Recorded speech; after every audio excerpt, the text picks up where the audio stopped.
Hello, and welcome to On the Turf, hosted by three guys who have never been on the turf.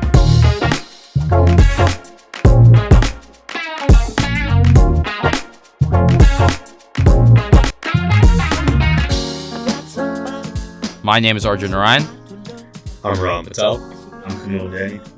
And Shri couldn't come on to the show this week. Unfortunately, he's just too busy for the podcast, it seems. So we brought Kamil back. Actually, I think he's the first returning guest that we've had on the show. We had him earlier on in March to talk about the off season. But now we got a bunch of week to have him. Yeah. It's a perfect week to have, really, coming off the... Wait, do you remember that game, Arjun? I don't know what you're talking about. I think the Steelers played this week at all. Oh. Must have been a good side game, man. It was a good bye week. It was a really enjoyable bye week. Coaches. But we're going to talk a lot about the Bills this week, not because they absolutely destroyed the Steelers last week, but because they have a marquee matchup on the week 6 here.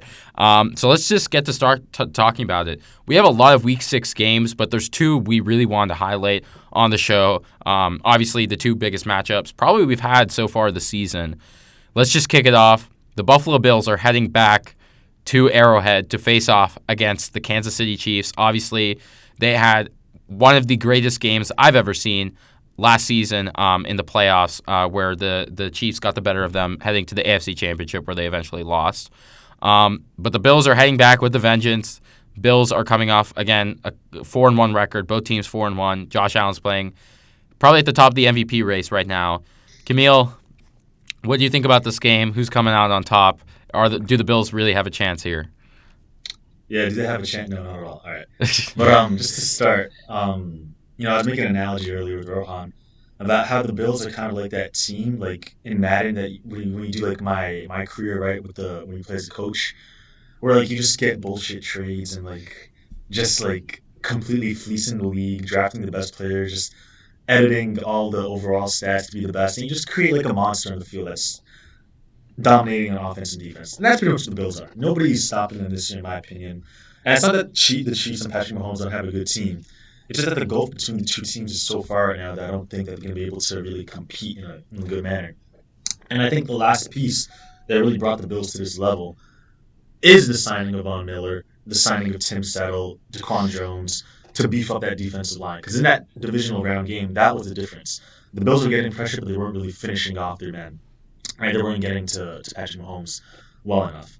But now that they have this rotation of defensive linemen that's being executed in a proper manner with elite pass rushers like Greg Rousseau, Boogie Bash, and Von Miller, all playing to the best of their ability, and Oliver as well, it's going to make life hell for Patrick Mahomes, in my opinion. And you look at the advanced stats, for example. Von Miller playing one of the lowest snaps of any top pass rusher, about 55%. And he's still up there, like second most pressures, second most sacks in the league. It's ridiculous, in my opinion. And it's going to last throughout the season, keep their legs fresh for the playoffs, and help bring down the Chiefs. As far as offensive side goes, nobody's stopping Josh Allen, not this Chiefs defense. I'm sorry, he's one of those players who's at a level right now that he can just decide whatever he wants to do. And that's really what it comes down to. And yeah, I'm taking the Bills by like 14 plus in this. 14 plus? Maybe 14. The line right now is... The line right now is 2.5, which we won in the regular season last year. We won 38-20, so I don't think it's that historical precedent. But I just think the Bills are too unstoppable right now, in my opinion.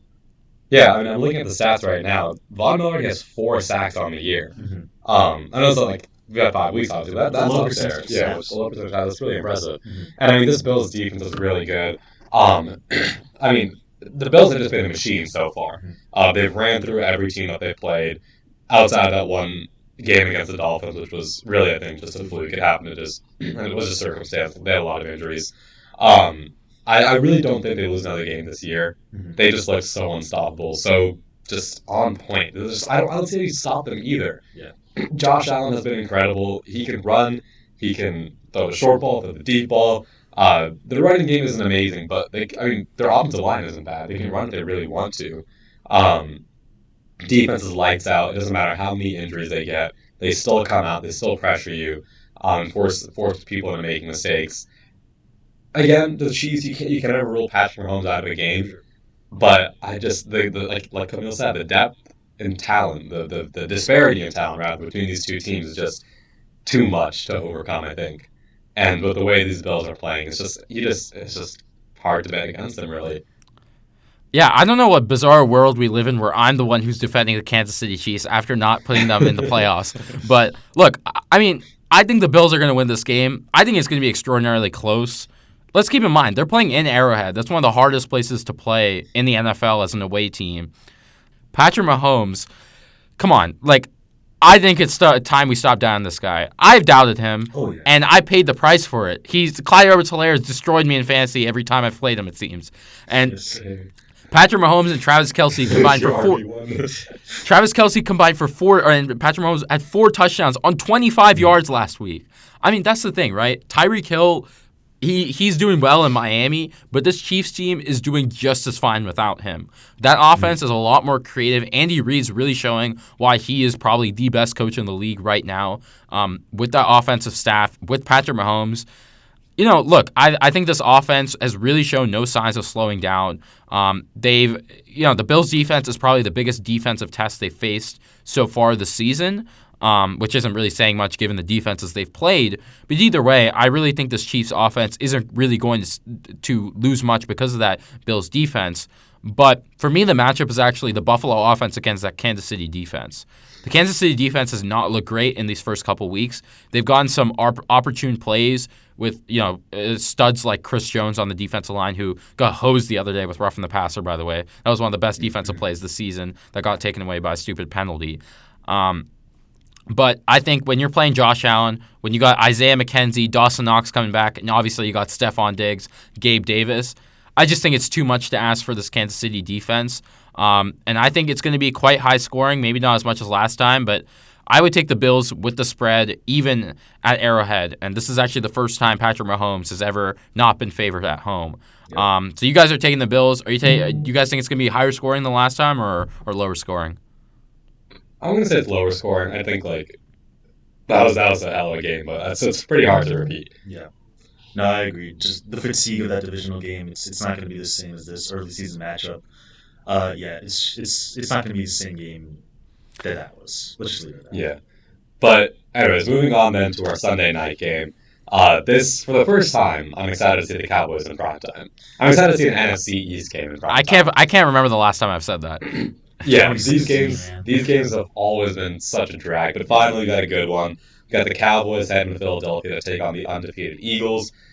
The Eagles are trying to run Cooper Rush's undefeated streak. The Cowboys are trying to end the Eagles' undefeated streak. I mean, for me, I think that the Cowboys, they had a really good run. I think that they're definitely going to be a playoff team with the way their defense has been playing. But the one weakness in this defense is their rush defense. Micah Parsons and DeMarcus Lawrence, right? They still get a lot of pressure on the quarterback. But at the end of the day, this defense is giving up 4.5 yards per rush. I just think that's something that the Eagles can take advantage of.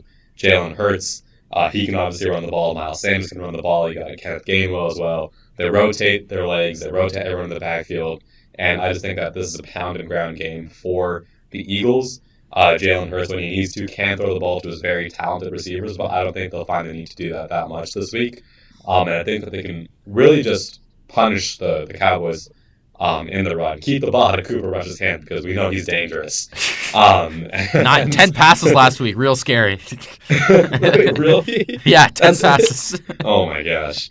Yeah, I just think that the Eagles are gonna put the Cowboys in a situation where Cooper Rush will have to actually, make plays instead of just be a game manager, and that's not a good situation for the Cowboys. I think that's going to really hurt them. The Eagles look really good on both sides of the ball. I think it's a pretty easy pick. Mm-hmm. All right. Looking at all the matchup stats and everything, the head-to-head type things, run defense versus run offense, I think it's a mistake in this type of game. I think it's really more important to look at the intangibles.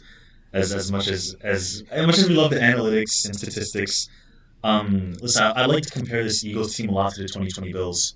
Right, we have Josh Allen akin to Jalen Hurts breaking out in his third year. Right, Eagles team that's much improved over the previous iteration, that 2019 team. Same with the Bills. Bills as well in that 2020 year. First 4 weeks, first month of the season, great. They looked unstoppable, one of the best teams in the league, just like the Eagles. Right, but with these young, really good teams, they tend to run into struggles mid-season. Right, they have that great start to success, but then teams start to figure them out. They start honing the focus on them. And I think against the defense like the Cowboys, a team like the Cowboys, that's been fairly well coached this year, right? Has good defensive talent. I think this is a divisional opponent as well, a very important factor. I think this is the type of game where we look at the future as kind of an outlier, right? I think the Eagles are going to struggle a bit in the next 2 or 3 weeks. I think they're going to find their stride again, continue to win their games, and become a Super Bowl contender. And I really think that this Cowboys game is going to be one of those outlier games where the Eagles do get a loss against a tough division opponent. I think it's tough to just look at the matchup stats because there's so many intangible factors going into this game. Yeah, for me, I definitely agree with what Kamil's saying. I think eventually in the next couple weeks, the Eagles are going to have one of these, like you said, outlier games where they face up against a team that may be inferior to them. But, last week it almost happened against the Cardinals. The previous week, the Jaguars. It was the Cardinals could have won that if we had a real kicker, the Cardinals would have won that game. Yeah, and if you guys had if you guys had a 6-foot quarterback, you'd probably be undefeated this year. But the Eagles have had some scares past couple weeks. They've fought through some adversity. For me, I just don't think this is the week though. If Dak Prescott plays, I think this is a different story. Cooper Rush, I love the story, right? 5-0. He's not been terrible. I mean, he's obviously been great, and he's been great with the opportunities given to him as well. He's made some clutch throws. But this Eagles defense, the one thing that's different for me from the Bills in 2020 is the Eagles just have so many ways to win. The Eagles can beat you through the ground. They can beat you just physically with their offensive line, through the air, A.J. Brown, Devontae Smith. And then they got that playmaking defense. In the trenches, they're really good. They got 2 great corners, great safety. I mean, they really check all the boxes you would want from a Super Bowl contender and a top team in this league.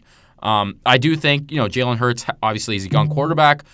Against a defense like this, I can see why a lot of people would pick the Cowboys here. But I just think this week, the matchup, for me, the coaching disparity, McCarthy's not that great either. So I think Sirianni gets the best here, and Jalen Hurts and that Eagles run game really take over the game. I see them dominating time of possession, keeping the ball out of elite Cooper Rush's hands. Cooper Rush. But, yeah, I think next week Dak Prescott's going to be back. This Cowboys team will be fine. They'll be a playoff team. But this week, I think the Eagles, I take them against the spread -6 as well. Okay. But let's move on to the next segment. This is a fun one, new game on the show. Postseason or off-season. We got a lot of teams hovering around kind of the middle of the league right now, There's only about 3 teams I think we'd all agree on, the Eagles, Bills, and Chiefs, that are really complete teams right now. But there's a lot of teams in the middle there that we're not sure if they should be looking towards the postseason, towards the playoffs, or towards the offseason, getting ready their draft, their draft boards and free agency, who's going to be available. So I'm going to give you guys some teams. You tell me, postseason, should they be looking toward the postseason or the offseason? Let's kick it off with one that may be a little surprising. The New York Giants, against all odds, are 4-1, coming off a huge London victory against the Green Bay Packers last week. Saquon Barkley, Daniel Jones, and Brian Daboll of the Bills' offensive coaching staff of last year, coaching the hell out of this team. Should the Giants be looking towards the postseason or the offseason? It's postseason. We start off the season this strong, 4-1, especially with the easy schedule at hand. Still have 2 games against the Commanders, Texans, Lions, Jaguars as well. There's a lot of potential for them to pick up at least 10 wins, in my opinion, and finish strong for the year. I'm thinking postseason with the Giants and to build off of that going into next year. I mean, obviously they're looking towards the postseason, but I don't think this Giants team will make the playoffs. 4 wins or 4 wins, obviously, takes you halfway there to where you need to be to the playoffs. But you were talking about that Bills team, right? I think you see a really good comparison here as well. You have a young quarterback. I think he's going to eventually sputter. I think that teams are eventually going to find out how to beat this Giants team. And yes, they have a very easy schedule, but when you look at the NFC, when you look at their own division, they haven't played the Cowboys yet. They haven't played the Eagles at all. Or they still have one game left against the Cowboys, 2 games against the Eagles. Yes, it is an easier schedule, but when you look at the fact that the Cowboys and Eagles are probably already in from their division, there's other wild card contenders that we're going to talk about as well. I don't know. The NFC East setting 3 teams just doesn't sit right with me. I don't think they're going to be able to get there. NFC least to NFC beast. That's what I'm saying. I'd like to add something. He quickly compared this Giants team to the 2020 Bills.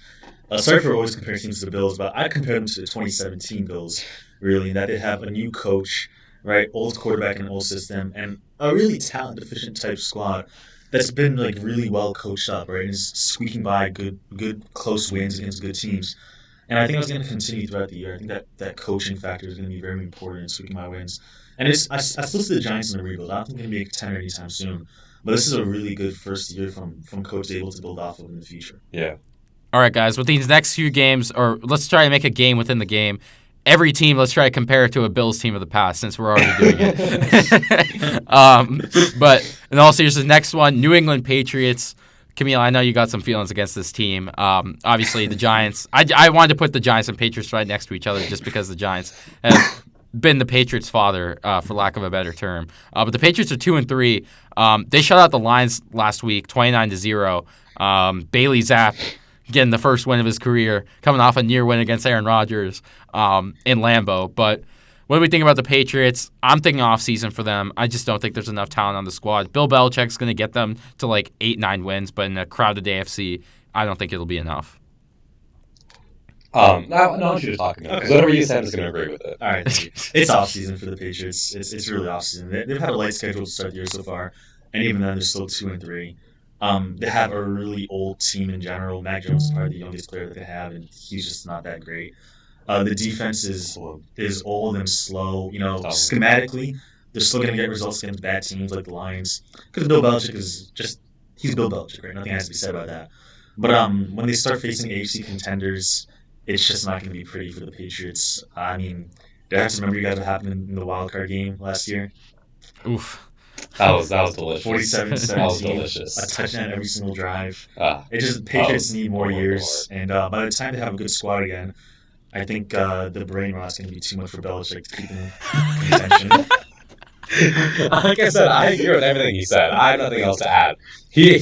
I'm not going to put any more words in that. That was beautiful. Thank you. All right. Actually, the Patriots are facing this next team in Week 6. The Cleveland Browns, sitting at 2-3 as well. Browns have something to look forward to, I guess. Deshaun Watson is actually returning to the practice facility this week. He will be returning in Week 13 against the Houston Texans. This team's sitting 2-3. Defense has been terrible. Offense has been really good. Nick Chubb is having a hell of a season right now. Team should be looking towards a postseason or offseason? I'm thinking postseason, actually. I think once Deshaun Watson comes back, this team will be 500, and I think he's going to, despite his personal stuff, he's going to be able to take them to the playoffs. Yeah, I don't know. I mean, like you said, first of all, it's really weird that the Browns have a good offense, bad defense. I think we all thought it was going to be the other way around to start the year, at least. But I don't know. I'm going to say offseason here again. Like, I think that, again, it's a very, very crowded AFC. I think there's two teams who are better than them in their own division to begin with. I think that they haven't done well in close games either. That's really throwing me off. They lost to the Jets. They lost to the Falcons. If they're going to have a chance, they need to win these close games. And they're not doing that with Jacoby Brissett. And because of that, I think that they're not going to have a really great record when Watson comes back. They might be in the wild card race, but even when Watson comes back, it's another adjustment to make with a new quarterback. There's just too many things with this team, and their defense isn't as good as it should be. So I'm going to say offseason for them. Yeah, I agree. Other AFC teams are going to start to pull away from the Browns, at least in this Jacoby Brissett period. So that by the time the Ravens comes back, it's really just not going to be good enough for them to stay in contention. And rightfully so, because nobody should be rooting for the Browns. Yeah. Honestly, yeah. Fuck the Browns. Yeah. Honestly. Next one. This one makes me sad because I was really looking for this team being really good. Jacksonville Jaguars. They look great to start off the year. They're 2-3 now. I'm gonna say off season. I mean, I know maybe it's a little reactionary based on these past two games, but I think there's still room to grow for the squad. They're very young, new coaching staff. I think they'll be in that 7-8 win range, but in the AFC, I just don't think it'll be enough. Next year for the Jacksonville Jaguars, perhaps. I think this is the Titans division to lose still. Yeah, I'm gonna have to agree on that. I wasn't as on the Jaguars hype train as you were, but I really thought they'd be a solid team this year. But at the end of the day, the inexperience is really going to catch up to them. With a young squad like this happens. You get games like you saw against the Chargers and the Colts, but then you also get games like you saw just this past week against the Texans where they throw it a complete dud. Yeah. And I think it's going to be indicative of how they play this entire year. Because of that, I'd go with a more consistent team like the Titans or the Colts, who I think they're not going to be pretty to watch, not going to be fun to watch, but they'll win a couple of games. Yeah, Titans have been here before. It's a bad division. They're gonna whatever his name is, that coach I hate. Vrabel? Yeah, Vrabel. Yeah, I hate that guy. Oh, shit. The coach of the year from last year. No, he's a good coach. He's gonna be able to win that division with all those soft teams in there. But yeah, look next year for the Jaguars and Doug Peterson. Let him figure out the kinks of this first year. They'll be a contender next year in that division for sure. All right, here's a fun one. The New Orleans Saints, Taysom Hill with 4 touchdowns last week against the Seahawks. The offense looks pretty dynamic. Chris Olave has been really great. Michael Thomas, where's Michael Thomas? Does he exist? He was there for the first 2 games, and now he's gone. Jameis Winston looks to be back. Yeah. Jameis Winston looks to be back this week as well. I don't know what to think about the Saints squad. I think they're one of the most confusing teams in the league to me. Yeah. One week they look amazing, the next week they look terrible. I think off-season, just because they look inconsistent as hell to me, even in NFC, which isn't as strong, I just don't think they're going to be able to string enough together for the postseason. I don't know. I'm gonna say postseason here. I think that this is a pretty weak NFC. There's a lot of teams here who really haven't set themselves apart, and because of the Saints, dynamic ability, I'm inclined to they can win a few big games this year. Now, Kamara's been out for a while. He was hurt. He came back last week and was fantastic, over 100 yards rushing. Taysom Hill's that gadget player. Chris Olave is really, really coming into his own. He's looking like a Rookie of the Year candidate. Maybe they keep Andy Dalton at quarterback. I don't know. Just a thought. They look pretty solid with Andy Dalton. But the defense, it has the playmakers. Sometimes they're good. Sometimes they give up 75-yard rushes to Kenneth Walker. But again, there's a lot of question marks around this team, but I'm inclined to take the upside in what is looking to be a very up for grabs NFC playoff run. It's really tough right now. I don't think any judgments can be made on any NFC teams that are like around the 2-3 mark. Because you have some good teams, like some young, unpredictable teams. The Saints, I would bet on them if they still had Sean Payton. I think they still have a good shot at making the playoffs, making a run. Because Sean really knew how to get the best out of Jameis, which I think we all love to see. But yeah, I mean, it's tough with the Saints. They have good players, a good squad. But there's so many teams with the Seahawks. The Rams are going to turn around. 49. Geno Smith, don't sleep on Geno Smith. Seahawks, Rams, 49ers on that division are going to be tough to get by. NFC East has a plethora of potential playoff teams. It's too tough in my opinion. Packers, Vikings, they're all going to be in it. Yeah. All right, let's head to the one which I really just wanted to style the whole segment around. Are we riding with the Denver Broncos? A lot of hype around this team, including from us. Russell Wilson, that may have been one of the worst games I've ever watched. I was forced to watch. I was on, for context, I was on an 8-hour train, so I was forced to watch that game. And I honestly felt like I was in Guantanamo Bay. Like, that game would not end. That's a crazy statement to make. Yeah. But the Denver Broncos look terrible. They're 2-3. Nathaniel Hackett is on, I don't even know if it's a hot seat anymore. That shit's blazing right now. Are the Broncos going to make the playoffs? I'm going to say no. Off season, this looks like a disaster to me. Russell Wilson looks a little washed to me. Nathaniel Hackett does not belong as a coach in this league. Sucks for Cortland Sutton and Jerry Jeudy. They still haven't gotten a fair break. Yeah, I mean, as in Nathaniel Hackett, geez, terrible, terrible coach. It doesn't get much worse than this. I mean, again, Russell Wilson also hasn't looked like his old self. I gotta say, offseason again, I mean, like you said, they just haven't looked. I mean, there hasn't been a single game, I think, where they've really looked good, where they really looked like a full team. They haven't played the Chiefs or the Chargers yet, which would scare them a lot because those are two teams who are probably going to have their way with the Broncos. This defense is really good. If that's any, solace. Thank you. That's any solace towards Broncos fans, but that offense is horrid. I mean, a good defense will only take you so far. Your offense still has to score points, and the Broncos simply are not very good at doing that. Yeah, I just want to use to take my victory lap because I've been saying for like the past 3 years that Russell Wilson is the reason for the Seahawks struggles. Everybody was blaming Pete Carroll in the offense, saying, "Oh, let Russ cook." Man, you let Russ cook, he's just gonna give you like a burnt egg somehow. he's not really good. A burnt egg. Yeah, that's. I mean, everybody scores 0 points. Yeah, everybody's piling on Russ now, but I mean, it looks like Geno Smith is going to get an MVP vote for Wilson at this point. So. I did not have that on my bingo card for this year. We're going to get to the Seahawks in a second, but let's talk about one more AFC West team, the Las Vegas Raiders. I feel for this team, man. I really feel for them. Yeah. Devontae Adams, don't know what the hell you're doing, knocking over a cameraman for no goddamn reason, but apart from that, this team has lost by one score, has been in every single game. I was really rooting for them yesterday against the Chiefs, but they're 1-4. I'm going to say postseason for them. They have an easy schedule after their bye this week. I think they'll get back on track. Derek Carr and Devontae Adams really felt like in the same rhythm yesterday. Hopefully, I think he looks like he'll get suspended, but I think this team is just way too talented to not make the postseason. I agree. I'm going to say postseason. I mean, if they play the way they started that Chiefs game, that's an easy postseason team. I mean, their defense is getting pressure. Josh Jacobs looked great. Devontae Adams and Hunter Renfrow were getting involved. Again, there's too much talent here, and I think at the end of the day, when you look at the AFC, if you're going to pick 3 wildcard teams, you got to pick the Dolphins and the Chargers/Chiefs. One of those two will make it. And the third seed, I can really see going to the Raiders. I think they will turn it around. Their schedule gets lighter from here on out. I'll say postseason. Turn around last year. Yeah, that's true. But I agree. Postseason for the Raiders. I think they've actually done a good job. They look like a good team, in my opinion.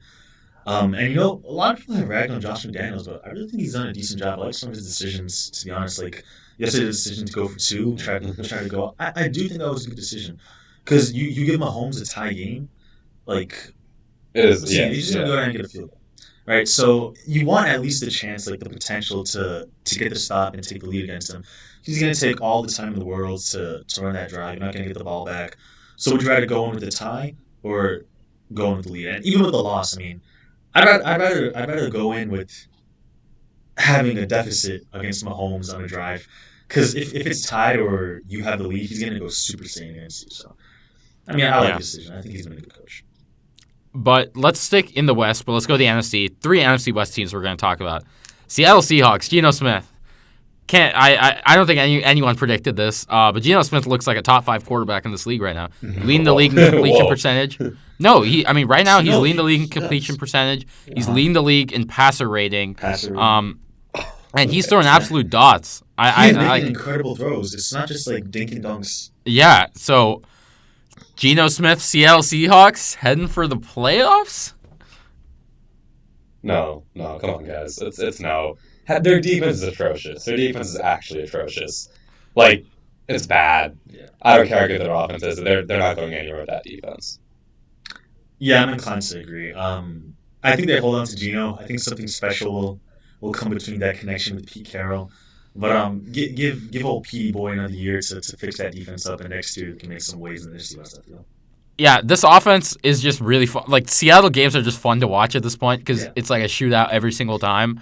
The exact opposite of last year. They're going to be very entertained to watch all year. But, yeah, I think offseason, like you guys said, the defense just isn't good. All right, I guess we're talking about the Cardinals. We avoid the whole show talking about the Cardinals. Postseason or offseason, I predict them to make the postseason. I think they will. They have looked really bad. Not really bad, really mediocre over the past couple games. But I'm inclined to believe once DeAndre Hopkins comes back, this offense is going to get back in a rhythm. Defense has been improving since that absolute beatdown by the Chiefs in Week 1. Kyler has his weird things, but he can win games. This team will be a first-round exit, but they will make the playoffs. Okay, you don't have to add that last one. Yeah. You just said that just because you couldn't end it on a good note. You couldn't end it on a high note. You have to say they'll lose. But I agree. I think it's postseason. I mean, first of all, we've lost to very good teams. We've lost to the Chiefs, lost to the Eagles, we lost to the Rams. We lost to respectable teams, and we put up a fight against the Eagles. Like I said, our defense is getting better week by week. I think Vance Joseph is figuring out how to use our very, very limited talent. Our offense, Cliff continues to, like, he can't coach. Like, there's no innovation in our offense. It's just like quick throws. Like, you have one of the most mobile quarterbacks in the league, and I never see a rollout. I never see anything fun happening in our offense. Our red zone offense sucks despite having, again, a mobile quarterback who you should let make plays. It opens up the playbook to have somebody who can move around and make defenses account for him. But we turn our little 5'10" quarterback into a pocket passer. Why? Why would you do that? It doesn't make sense. But I really think, even regardless of Cliff Kingsbury's bad offensive play calling, having a wide receiver like D-Hop come back will be a game changer. I mean, this is a top 3 wide receiver in the league. He can get separation like no other. He can do.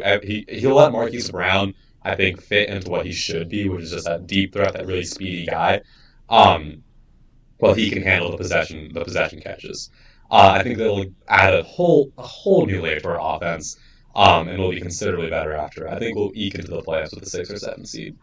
Yeah, I pretty much, you all made good points talking about the Cardinals. One thing I'll leave for thought is, will the historic collapses of Cliff Kingsbury and Kyle Murray be outweighed by the return of DeAndre Hopkins? That's a really interesting question. Maybe Cliff has switched around the collapse. Maybe the collapse is happening now, and then it'll continue. Maybe they'll win the Lombardi this year. Think about it like this. Here's the thing.